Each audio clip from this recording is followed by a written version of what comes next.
अस्सलाम वालेकुम। मेरा नाम मोहम्मद शुएब है और आप देख रहे हैं शेबी बिटकॉइन यूट्यूब चैनल। आज के दिन मेरा टॉपिक क्रिप्टो मार्केट की अपडेट देना है, बिटकॉइन और इथेरियम का एनालिसिस करना है।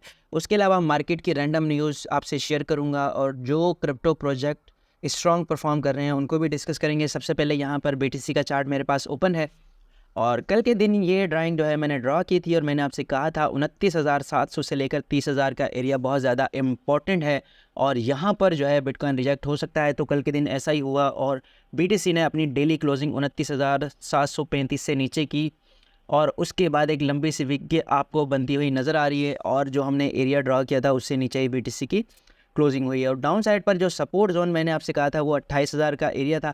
फिलहाल बीटीसी वहाँ तक नहीं आया है और कल के दिन जो है ब्लैक रॉक ने दोबारा से अपनी जो बिटकॉइन ईटीएफ की एप्लीकेशन थी उसको रीफाइल किया है, तो इस वजह से मार्केट में बुलिश सेंटीमेंट जो है वो बिल्ड हो रहे हैं। उसके अलावा एक और चीज़ जो डिस्कस करने वाली है वो ये है कि यहाँ पर बीटीसी जो है एक ये वाला इसका लिक्विडिटी जोन था, फिर उसके बाद ये वाला लिक्विडिटी जोन बना, फिर उसके बाद ये वाला लिक्विडिटी जोन बना और अब जो है यहाँ पर जो है लिक्विडिटी इसकी बिल्ड हो रही है।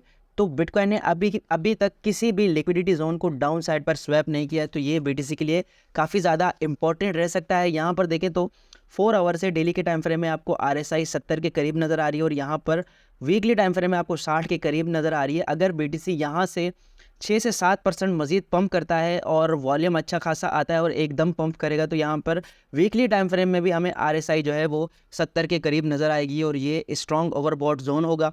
तो इस वजह से जो है मैं मार्केट में फ़िलहाल करेक्शन एक्सपेक्ट कर रहा हूँ। हालांकि एक चीज़ हम डिस्कस कर सकते हैं यहाँ पर कि ज़रूरी नहीं है हमेशा मार्केट नीचे जाए या ज़रूरी नहीं है कि मार्केट ऊपर जाए। अभी पिछले दिनों मैंने आपसे कहा था कि मेन स्ट्रीम मीडिया में और ट्विटर पर जितने भी इन्फ्लुएंसर्स हैं उनका मतलब एक एक्सपेक्टेशन है कि बीटीसी जो है 20,000 पर जा सकता है या फिर 23,000 पर या इस तरह, और डॉक्टर प्रॉफिट का भी यही कहना है। तो मोस्ट ऑफ द पीपल जो एक्सपेक्ट कर रहे होते हैं वो मार्केट में नहीं होता। मार्केट उनके अगेंस्ट ट्रेड करती है क्योंकि कभी भी मार्केट ने उन लोगों को प्रॉफिट नहीं देना होता। तो यहाँ पर एक प्रोबेबिलिटी हो सकती है कि बिटकॉइन 25,000 तक दोबारा आए और उसके बाद दोबारा से पंप कर जाए और मौका ही ना मिले 20,000 का वेट करने वालों को। जिस तरह की जब बिटकॉइन 15,000 पे था तो हम सब वेट कर रहे थे कि बिटकॉइन जो है 12,000 पे जाएगा और हम वहाँ से जो है लॉन्ग टर्म के लिए बाइंग करेंगे, लेकिन 12,000 का एरिया आया ही नहीं। तो ऐसा बीटीसी के साथ भी अगेन ऐसा हो सकता है। तो इस चीज़ को लाजमी आपने जो है अपने जहन में रखना है। और आरएसआई जब भी आपको इन 3 बड़े टाइम फ्रेम में आपको नज़र आती है कि यार आरएसआई जो है वो ओवर सोल्ड है, तो आप लाजमी लॉन्ग टर्म के लिए बाइंग करें। 4 आवर, 1 डे और वीकली टाइम फ्रेम पे आपने फोकस रखना है, ठीक है। और उसके अलावा अगर वीकली टाइम फ्रेम में बात करें बीटीसी की, तो वीकली टाइम फ्रेम में काफ़ी अच्छा परफॉर्म करता हुआ नज़र आ रहा है हमें यहाँ पर बिटकॉइन। यहाँ पर अगर देखें तो एक बड़ी सी कैंडल आपको बनती हुई नज़र आ रही है, लेकिन लास्ट टाइम मैंने आपसे एक चीज़ शेयर की थी कि यहाँ पर हमारे पास एक हेड एंड शोल्डर का पैटर्न बनता हुआ नज़र आ रहा है। यहाँ पर ये लेफ्ट शोल्डर, ये हेड और ये राइट शोल्डर। तो यहाँ से अगर बीटीसी अगेन 25,000 के एरिया को रीटेस्ट करता है तो ये हमारे पास ये वाला पैटर्न जो है वो फाइनल हो जाएगा और उसके बाद इसकी नेक लाइन के अकॉर्डिंग हम नीचे का टारगेट रख सकते हैं, जो सेम एग्जैक्टली वही बन रहा है 22,000 से 20,000 का। प्रोबेबिलिटी है, मतलब कि 20,000 की प्रोबेबिलिटी है, लेकिन जब इस प्रोबेबिलिटी के हिसाब से लोग ट्रेड लेना शुरू कर देते हैं और लोग वेट करना शुरू कर देते हैं तो मार्केट मेकर जो है उनके खिलाफ जो है मार्केट को मूव करते हैं, वो लोगों को प्रॉफिट नहीं देना चाहता।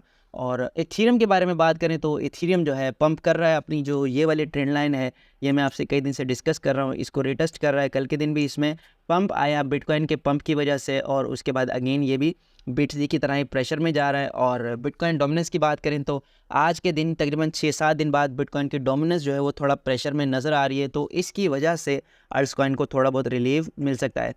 बीएसवी टोकन अच्छा खासा पंप कर रहा है, इसकी एक वजह तो यह है कि बाइनांस ने परपेचुअल कॉन्ट्रैक्ट में इसको ऐड करने का फैसला किया है, जिसकी वजह से इसका वॉल्यूम मज़ीद इंक्रीज़ हो सकता है और इसमें और पंप आ सकता है। एक्सआरपी की बात करें तो कल के दिन मैंने आपसे न्यूज़ शेयर की थी एसएससी की, जिसने जो है जो भी अपनी अपील की थी और केस दायर किया था एक्सआरपी के ख़िलाफ़, वो जो है वापस ले लिया था। तो इस वजह से जो है एक्सआरपी की प्राइस में हमें थोड़ा बहुत जो है अप्रिसिएशन नज़र आया और ये जो रेड जोन है इसका ब्रेक करना ज़रूरी है अगर एक्सआरपी को अच्छा खासा परफॉर्म करना है। एमएनटी टोकन के बारे में बात करें तो ये जो है अच्छा खासा पंप कर रहा है। फ़िलहाल अगर इसको हम देखें तो टॉप गेनर में ये मुझे नज़र आ रहा था। यहाँ पर इसको वीकली टाइम फ्रेम में अगर हम चेक करें तो मेरे ख्याल में ये न्यू लॉन्च प्रोजेक्ट है और यहाँ पर जब से ये लिस्ट हुआ था यहाँ पर ऑलमोस्ट 58 सेंट के करीब, तो उसके बाद मुसलसल डिक्रीज़ हो रहा था। तो अब जो है इसने आकर रिकवरी की है और 10 से 15% का इसने आज के दिन पंप लगाया है। सोलाना में भी कल के दिन अच्छा खासा पंप आया था जो कि मैं आपसे शेयर नहीं कर सका, और इस पंप की वजह से यहाँ पर देखें तो ये अपने इस जोन में है जो कि लास्ट टाइम मैंने आपसे शेयर किया था कि ये इसका बुल या बेयर फेज रह सकता है। जैसे कि डाउन साइड पर ये एक बेयर फेज है, अगर इसको ये ब्रेक करता है तो इसका जो है एक बुल फेज स्टार्ट हो सकता है।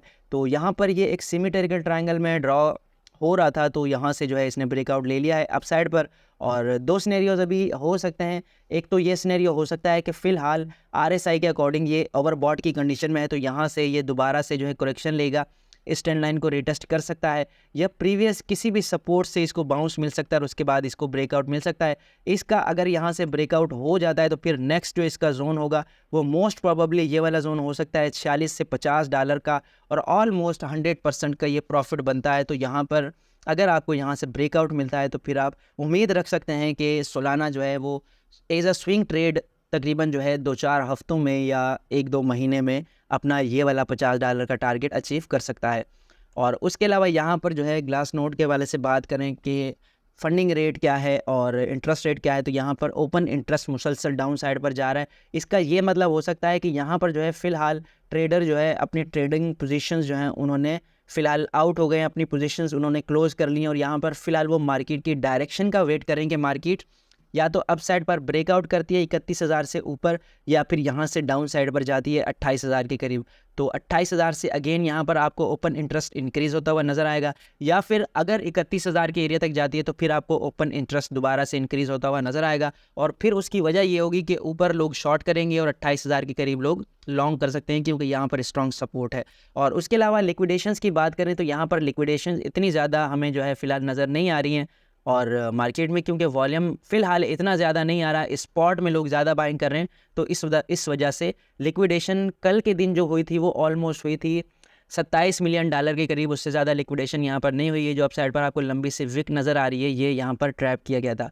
और उसके अलावा यहाँ पर लुक ऑन चेन ने एक डेटा शेयर किया है, और इन्होंने स्टॉपिड मनी कहा है उस बंदे को जिसने 4,274 इथेरियम जो है वो डिपॉजिट किए बाइनांस पर, और उसने जो है $5 मिलियन के लॉस में वो सेल कर दिए। उसकी जो बाइंग प्राइस थी वो ऑलमोस्ट $2,830 के करीब थे, जो कि अब आकर उसने सेल कर दिए हैं। और मेरे ख्याल में वो जो है इथेरियम और ST इथेरियम जो है डीकपल हुआ था, तो उस वजह से उसने पैनिक सिचुएशन में आकर ये फैसला किया और इसको जो है स्टूपिड मनी करार दिया है लुक ऑन चेन ने। अच्छा, उसके अलावा टॉप 10 प्रोजेक्ट जिनकी 7 दिन की एवरेज फ़ीस सबसे ज़्यादा है वो यहाँ पर मैं डिस्कस करना चाहता हूँ। और एक बात मैं आपको बता दूँ कि क्रिप्टो प्रोजेक्ट का जो रेवेन्यू है और जो फ़ीस है वो बहुत ज़्यादा मैटर करती है प्रोजेक्ट की ग्रोथ के लिए और उसके प्राइस एप्रिसिएशन के लिए। तो यहाँ पर सबसे ज़्यादा जो टॉप फीस है वो यूनिस्वैप की है, उसके बाद आवे, फिर MakerDAO, Curve Finance, GMX, Synthetix, SushiSwap, liquidity, और उसके अलावा खैबर स्वैप और स्पॉक की स्वैप है। तो इन सब में आप जो है अपना ड्यू डिलिजेंस करके फॉर लॉन्ग टर्म जो है इनमें इन्वेस्टमेंट कर सकते हैं, क्योंकि जिनका अपना रेवेन्यू होता है। फ़िलहाल एक हम बेयर मार्केट के फेज़ में है, अगर बेयर मार्केट में भी ये रेवेन्यू जनरेट कर रहे हैं तो बुल मार्केट में अच्छा खासा ये आपको प्रॉफिट दे सकते हैं। उसके अलावा कल के दिन रॉबर्ट कियोसाकी की एक जो है ट्वीट आई, ये जो है अपनी रिच डैड और पुअर डैड बुक के हवाले से काफ़ी ज़्यादा फेमस है। इन्होंने कहा है कि ये एक आखिरी टाइम है अगर आप बाइंग करना चाहते हैं फॉर लॉन्ग टर्म। इनका कहना है कि मैं उसको गोल्ड को जो है $2,100 से ऊपर जाता हुआ देख रहा हूँ, और फिर जो है आप जो है रिग्रेट करेंगे कि काश हमने 2000 से नीचे बाय कर लिया होता। और बिटकॉइन के हवाले से इनकी जो ओपिनियन है वो ये है कि 30,000 पर बिटकॉइन जो है फ़िलहाल ट्रेड कर रहा है, और बिटकॉइन जो है नेक्स्ट 1,35,000 पर नेक्स्ट स्टॉप हो सकता है। और सिल्वर के हवाले से इन्होंने कहा है कि $23 इसका करंट प्राइस चल रहा है फ़िलहाल, और ये $68 पर जा सकता है। ये इनकी ओपिनियन है, और इनकी ओपिनियन एक फाइनेंशियल एडवाइज़र के हवाले से इम्पोर्टेंस रखती है।